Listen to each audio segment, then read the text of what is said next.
Take her name off the hunt. King Nathan Cole said it without raising his voice, but the words carried across the Winter Command Hall and stopped Clare Dawson before she could reach for the northern route map. Around the long table, royal hunters were already fastening field coats, checking radios, and marking search grids across nearly 30 miles of forest. A ranger had arrived less than 10 minutes earlier with the same impossible report everyone had heard twice in 2 days. Caleb Voss had crossed another checkpoint and disappeared again. No clean scent trail, no reliable tracks, no direction anyone could agree on.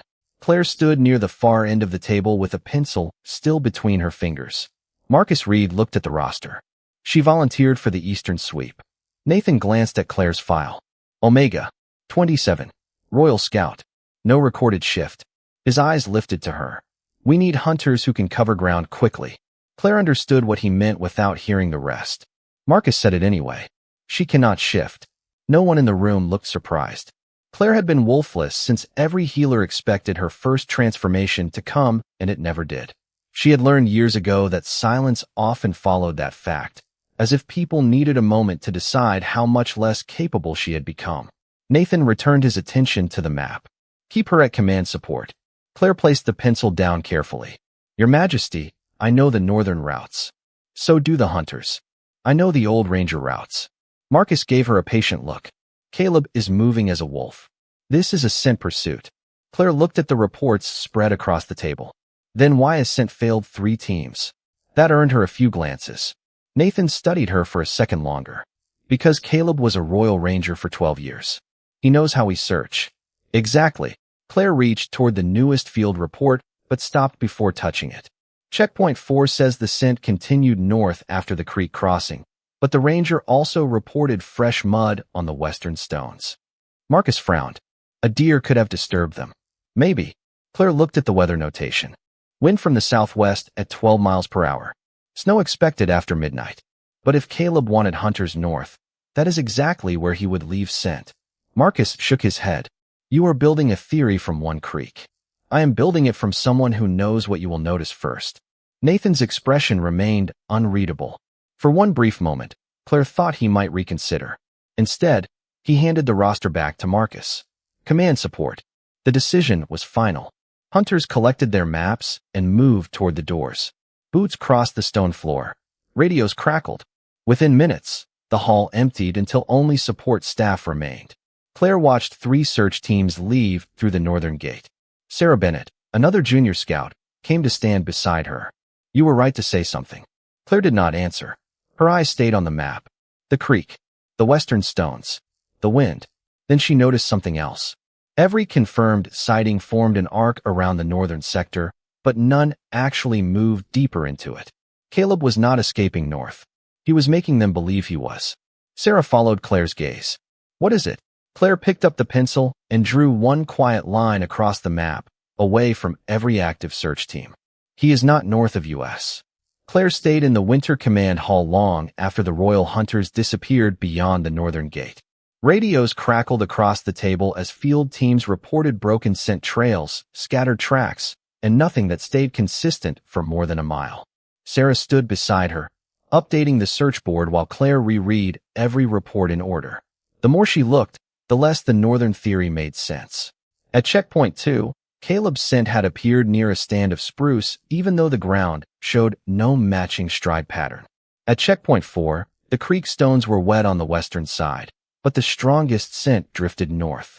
At ridge marker 7, a hunter reported crushed pine needles beside a trail that should have been frozen hard enough to leave almost nothing.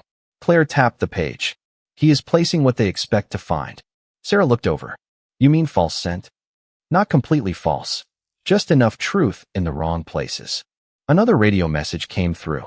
Team 3 had picked up a fresh trail heading north-northeast. Marcus ordered them to follow it.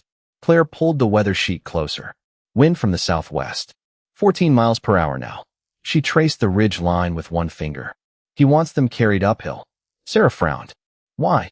Because wolves trust scent more when it strengthens. Claire studied the contour map, and the wind is doing the work for him. She marked a narrow ravine 6 miles north of the compound. They will lose him here. Sarah stared at the pencil mark. You are sure? Claire shook her head. No. But if I were Caleb, that is where I would end the trail. An hour passed, then another. The hall grew warmer while snow gathered against the windows. Nathan returned from a council briefing just as Marcus's voice came over the radio. Trail lost at Black Creek Ravine. No continuation. We are resetting the search grid. Sarah looked at Claire. Claire did not smile. Being right did not feel satisfying when nearly 20 hunters had spent 2 hours chasing the wrong direction. Nathan stopped beside the table. His eyes moved from the radio to the mark Claire had drawn earlier. Who put that there? Sarah answered before Claire could. Claire did. Nathan looked at her. Before Team 3 reached the ridge. Marcus came through the radio again, irritated but controlled. We need another scent sweep before the snow gets heavier. Claire glanced toward the windows. The storm front was arriving faster than forecast. By midnight, scent tracking would become even less reliable. Nathan followed her gaze. You still think he is not north? I think Caleb knows exactly how royal hunters work. That is not an answer. Claire met his eyes. Then no, I do not think he is north. Nathan folded his arms. Where is he? Claire turned the map and pointed to the southern timber line, where 3 abandoned ranger routes crossed old service roads. Somewhere people stopped looking the moment the scent told them not to. Nathan stared at the map for several seconds. Marcus thinks you are guessing. Marcus follows scent. I follow choices. Nathan's expression sharpened slightly. Before he could answer, another report came in from the northern teams. Nothing. No tracks. No movement. No usable scent. Claire looked back at the southern routes. Caleb had not vanished. He had simply convinced every wolf in the hunt to look where he was not. Nathan waited until the next field update came through before he called Claire into the private strategy room. Snow tapped softly against the tall windows, and the northern search grid glowed red across the wall map behind him. Claire stood near the table, aware that Marcus was already there with 2 senior hunters, both of them looking tired and unconvinced. Nathan placed the latest report in front of her. Explain it. Claire glanced down.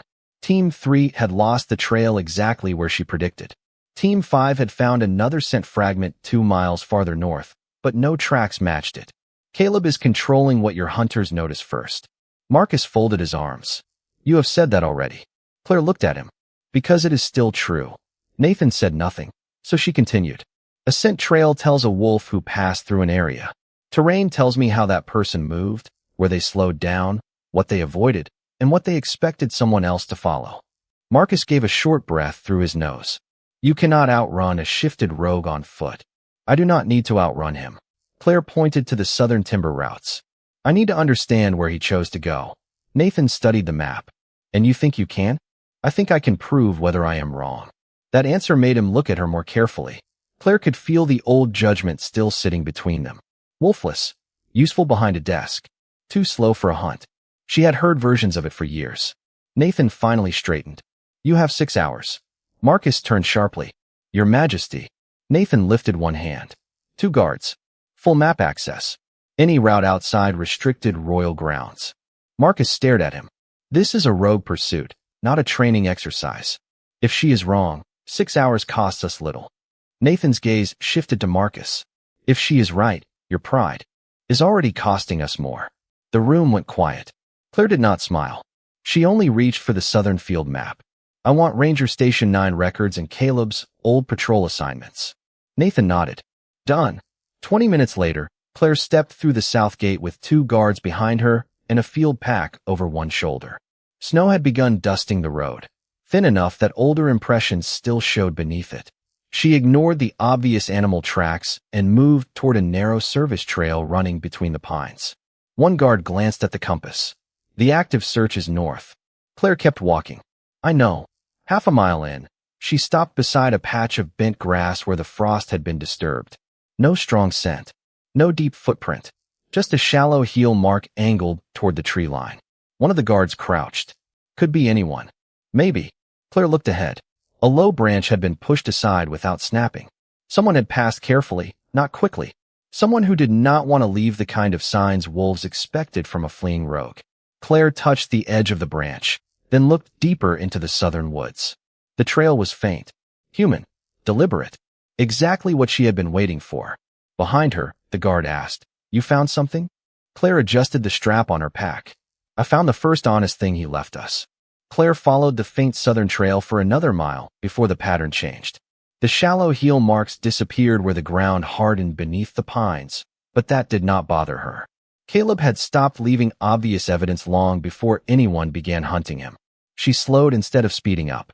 The two guards behind her exchanged a glance. "You lost it?" one asked. "No," Claire pointed toward a low branch bent away from the path. "He stopped using the trail." The guard studied it. "That could be wind. Wind would push several branches the same way." Claire stepped closer. Only one had moved. The needles were still green, and a thin line of frost had been brushed from the bark.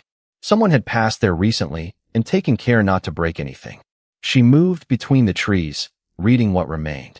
A patch of mud near a fallen log held only the edge of a boot print. The heel pressed deeper than the toe. "He slowed down here," Claire said. "Why?" "Because he was looking behind him." One guard frowned. "You can tell that from one print." "From the print, the angle, and the fact that he chose higher ground afterward." She pointed toward the ridge. "He wanted to see whether anyone followed." They climbed for another half-mile. Snow thickened in the air, soft enough to quiet the forest without covering the older ground completely. Near the top, Claire found an abandoned ranger marker half buried beside a stump. The metal arrow should have pointed west toward an old service road. Instead, it faced east. Claire stopped. Caleb had served these routes for years. He would know exactly how ranger markers were aligned. "He turned it," she said.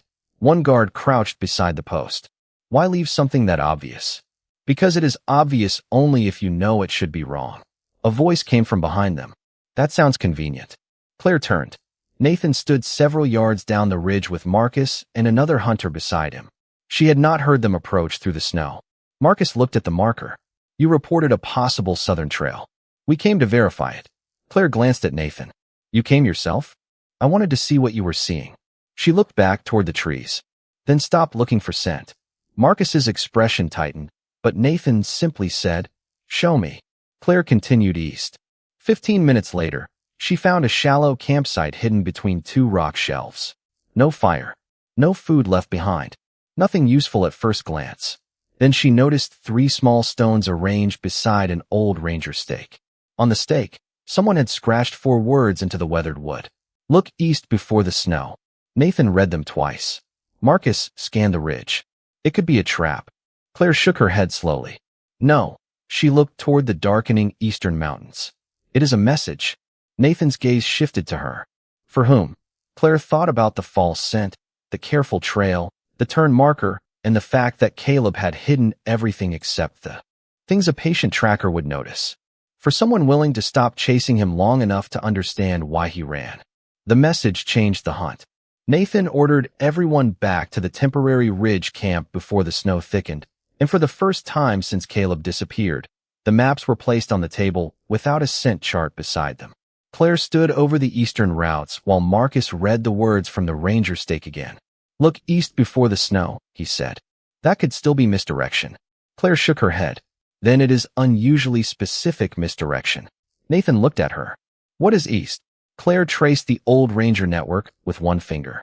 Most of the routes ended at abandoned service roads, but one line continued toward Pine Ridge. An evacuation corridor. Marcus frowned. "That route has not been active in years." "Not for the Royal Pack," Claire said. 3 settlements outside our territory still use sections of it during winter emergencies." Nathan turned to one of the guards. "Bring me the records Caleb took." 20 minutes later, a sealed copy of the missing route index arrived from command. Claire compared the list against the map. Every file Caleb had removed connected to the same corridor. Pine Ridge, East Service Road, Old Fire Access 12, Winter Shelter 4. None of them had anything to do with escaping royal territory. "He was not collecting ways out," Claire said. "He was collecting ways through." Marcus looked at the storm forecast. "Why?" Claire studied the elevation markings. Pine Ridge climbed sharply before dropping toward the settlements. One section crossed an unstable slope marked for seasonal inspection. When was this corridor last reviewed? Nathan looked toward Marcus. Marcus checked the maintenance notes. 8 months ago. Claire leaned closer. "There is a recommendation attached." The paper had been filed beneath a routine budget summary. She read it twice. The eastern slope had shown signs of movement after spring runoff. Engineers had recommended rerouting winter evacuation traffic before heavy snowfall. Status: pending. Nathan's expression hardened. Pending for 8 months. Marcus said. Nothing. Claire looked toward the windows of the ranger shelter. Snow was falling faster now. Caleb saw this. Nathan turned to her. You think he took the records to warn the settlements? I think he wanted someone to notice the route before the storm. Marcus pointed at the map. Then why run? Claire looked at the false trails, the abandoned campsite, and the marker turned east. Because if he walked into command carrying stolen records, everyone would see the theft first. Nathan understood before Marcus did. So he made us chase him. Claire nodded. Until someone asked what he was trying to lead us toward. The room became quiet. Outside, wind pressed snow against the windows. Nathan checked the weather clock. Less than 24 hours before the storm reached its strongest point. Can you find him? Claire looked east across the map. Yes. Marcus exhaled. You cannot know that. Claire met his eyes. No, but now I know what he wants. Nathan folded the route index and handed it to her. Then find him before the storm does. Claire took the papers. For the first time, no one asked whether she could shift. No one mentioned speed or scent. They were finally hunting the question she had been following from the beginning. Not where Caleb had gone. Why he needed someone to find him. By late afternoon, the snow had become thick enough to erase the very advantage the royal hunters trusted most. Marcus sent 2 shifted trackers ahead, but each returned with the same report. Scent broken, wind unstable, trail gone. Claire kept moving east on foot. She did not need Caleb's scent. She needed the choices a ranger would make in weather like this. At the first ridge, she ignored the open trail and stepped toward a line of exposed rocks where the snow had not settled evenly. One edge was cleaner than the others. Someone had passed there recently, using the stone to avoid leaving a deep impression. This way, she said. Nathan followed without questioning her. Marcus came behind him with 2 hunters, quieter now than he had been that morning. Claire crossed another half-mile and stopped near a cluster of fir trees bent away from the prevailing wind. He would not. Stay on the ridge, she said. Too exposed. Marcus looked toward a lower slope. Then the valley? Not with snow collecting that fast. Claire pointed toward a narrow shelf along the mountainside. He would split the difference. Enough cover to move, enough elevation to watch the route. They continued east. The world had narrowed to white ground, dark trees, and the steady sound of wind through branches. Claire found a boot edge near an exposed root. Then another clue 50 yards farther on. A small stone deliberately placed on top of fresh snow where it could not have fallen naturally. Old ranger habit. Marker without scent. Nathan noticed her looking. He is still guiding you. Yes. Why you? Claire shook her head. Not me specifically. Someone who would read the trail instead of outrunning it. An hour later, the trees opened onto an abandoned fire lookout overlooking Pine Ridge. The small wooden structure stood dark against the storm. Marcus scanned the area. No scent. Claire looked at the steps. Snow had collected everywhere except the narrow strip closest to the railing. Someone had used them recently. She climbed first. Nathan stayed several feet behind her, letting her lead. The door opened before she reached it. Caleb Voss stood inside wearing an old ranger coat, tired but calm. He looked past Claire toward the wolves behind her, then back at her. I wondered how long it would take someone to stop following my scent. Claire stepped into the shelter. A stack of route maps covered the table. No weapons. No signs of confrontation. Only weather notes, survey reports, and 3 settlement names circled in red pencil. Nathan entered next. Caleb recognized him immediately and straightened. Your Majesty. Nathan's gaze moved from the maps to Claire. She found you. Caleb gave a faint nod. Then she was the one paying attention. Marcus arrived in the doorway and stared at the table. You stole royal route records. I copied what command refused to act on. Caleb pointed toward Pine Ridge. That evacuation corridor should have been closed months ago. Claire stepped closer to the maps. A storm warning was marked beside the eastern slope, along with old engineering notes. Caleb tapped the page. 3 settlements still have this listed as their emergency route. If the weather turns tonight, they will use it. Nathan's expression changed. Why did you not report this? Caleb looked at him. I did. Silence settled inside the lookout. Outside, snow swept across the windows. Claire looked at the route reports, then at the man everyone had been hunting for 2 days. She had found the rogue no royal hunter could find. But standing there, she understood the hunt had never really been about catching him. It had been about finding the warning everyone else had ignored. Caleb spread the route reports across the fire lookout table while Nathan stood opposite him, reading every page before asking another question. Claire stayed near the window, listening to the storm push against the old structure. Marcus had gone quiet. The documents made silence easier than argument. Caleb pointed to a maintenance report dated 8 months earlier. This was the first warning. Nathan read the recommendation. Seasonal slope instability.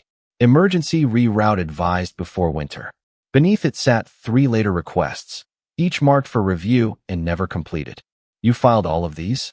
Nathan asked. The first 2. The third came from a county engineer. Caleb tapped another page. When nothing changed, I requested access to the evacuation schedules. That was denied. Marcus finally spoke. So you took them? Caleb met his eyes. Yes. You understand that still matters. I do. There was no challenge in his voice. Only exhaustion. Claire stepped closer to the table. Why create the false trail? Caleb looked at her. Because once command labeled me rogue, no one was going to listen if I walked back through the front gate. So you wanted pursuit. I wanted attention. Claire studied the map. But not from just anyone. Caleb gave a faint nod. The scent trails were for the hunters. The ranger signs were for whoever stopped thinking like one. Nathan looked at Claire. How did you see what none of us did? She glanced at the false routes marked across the map, then at Caleb. Because everyone else was hunting a rogue. I was tracking. A person. The words settled over the room. Marcus looked away first. Nathan returned to the records. Why were the repairs delayed? Caleb pulled out a budget memorandum. The corridor update would have pushed back a winter council transportation project. Someone decided the settlements could wait. Nathan's expression tightened. Who signed that decision? Caleb slid the page toward him. Nathan read the name, but did not say it aloud. This goes to full review. Then he looked at Marcus. Contact command. I want the 3 settlements notified now. No one uses Pine Ridge until engineers clear it. Marcus reached for the radio. I will send the order. Caleb exhaled for what seemed like the first time since they entered. Claire looked toward the dark eastern ridge. What happens to him? Nathan answered carefully. He took restricted records and ignored procedure. That cannot disappear because his warning was valid. Caleb nodded. I am not asking it to. But neither will the warning disappear because he broke procedure. Nathan gathered the reports into one stack. Both truths matter. Claire respected that answer more than an easy pardon. Outside, the snow continued falling, but the search had ended. Royal teams were no longer chasing scent through the forest. They were rerouting families, checking roads, and reopening reports no one should have ignored. Marcus finished his radio call and looked at Claire. There was no apology yet, but something in his expression had changed. Not admiration. Not quite. Recognition. Nathan noticed it too. As they prepared to leave the lookout, he handed Claire Caleb's marked field map. Keep this. She frowned. Why? Because tomorrow I want you to show the Royal Hunt exactly what they failed to see. The next morning, the Winter Command Hall looked different to Claire, even though nothing in the room had changed. The same long table. The same route maps. The same royal hunters who had walked past her 2 days earlier without expecting her to matter. This time, Nathan stood at the head of the table with Caleb's marked field map spread before him. Marcus stood on his right. Claire stood on his left. No one asked why she was there. Nathan waited until the room settled. The Pine Ridge settlements were notified before midnight. The evacuation route has been suspended pending inspection. A quiet murmur moved through the hunters. The stolen records are under review. So is the decision that allowed the safety recommendation to remain unresolved. He paused, then looked toward Claire. But this meeting is also about how we searched. Marcus lowered his eyes to the map. Nathan continued. We relied on scent, speed, and established pursuit patterns. Caleb knew that. He used those strengths as blind spots. One senior hunter shifted uncomfortably. Your Majesty, wolf tracking has protected this territory for generations. I did not say it failed because it was useless. Nathan's voice stayed even. It failed because we treated one method as the only valid method. Claire felt the room turn toward her. Nathan did not present her as a miracle. He did not call her exceptional because she had succeeded without shifting. He simply said, Claire saw choices where we saw scent. Marcus stepped forward before anyone else could speak. She also predicted where Team 3 would lose the trail before we reached it. The admission surprised several hunters. Claire looked at him. Marcus met her gaze, and she found the southern track we dismissed. It was not an apology, but it was honest. Nathan gestured toward the map. Claire has proposed a new Royal Field Intelligence Unit. Wolf trackers, map specialists, terrain scouts, weather readers, and wolfless field personnel working together instead of being ranked by one ability. A council officer near the wall asked, "Who would lead it?" Claire expected Nathan to answer. He did not. Marcus did. She should. Silence followed. Claire looked at him more carefully. "You are sure?" Marcus gave a small nod. "You found what I could not, because you looked for something I was not trained to see." Claire glanced at Nathan. "I would accept on one condition." His expression shifted with interest. "Name it." No scout gets dismissed because they cannot shift before their actual skill is tested. Nathan nodded once. Agreed. And no tracker is expected to abandon wolf scent either. The point is not replacing one method with another. Marcus almost smiled. "Now you sound like a commander." Claire looked back at the map. "No. I sound like someone who learned what happens when people confuse tradition with completeness." Nathan closed the roster that had once removed her name. Then we changed the roster. For the first time, Claire saw her name written at the top of a Royal Hunt document instead of crossed off near the bottom. It did not feel like victory over anyone. It felt like a door opening wide enough for someone else to walk through after her. 1 month later, Claire stood at the edge of the southern training grounds while 12 Royal Hunters tried to follow a trail without shifting. No one was allowed to use wolf scent for the first 2 hours. Marcus had objected when she announced the exercise, then volunteered to go first. Now he stood beside a fallen log staring at 3 nearly identical paths through the trees. Claire waited. "Well," Marcus looked toward her. "I hate this exercise." A few hunters laughed. Claire folded her arms. "That is not an answer." Marcus studied the ground again. "Left path." "Why?" "Broken frost near the roots." Claire shook her head. "Rabbit." He closed his eyes for a second. Of course it was. This time even he laughed. The tension that once followed Claire through every royal hunt room had changed into something lighter. People still disagreed with her. They questioned her methods. But now they questioned the method, not whether a wolfless omega belonged there at all. Claire moved to the next group and pointed toward a patch of flattened grass. Do not ask what touched it first. Ask what direction the pressure moved. Behind her, Boots approached across the frozen ground. Nathan stopped near the edge of the training field and watched without interrupting. Claire noticed him, but finished the lesson before walking over. "You could have joined." "I considered it. And I enjoy preserving a small amount of dignity." Claire smiled. Marcus said something similar before choosing the rabbit trail. Nathan glanced toward the commander, who was now explaining his mistake to 2 younger scouts. "I heard." They walked together toward the map room as afternoon light stretched across the snow. Inside, a new field board covered the wall. Wolf trackers, terrain scouts, weather specialists, and wolfless personnel now shared the same assignments. No separate list. No lesser category. Nathan stopped beside it.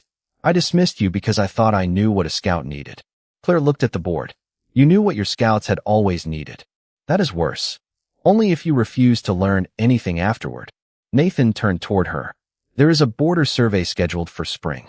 3 weeks through the western districts." Claire raised an eyebrow. "Are you asking me to go as your scout?" "No," she looked at him. Nathan's voice softened. "I am asking you to go as the person I trust to see what I miss."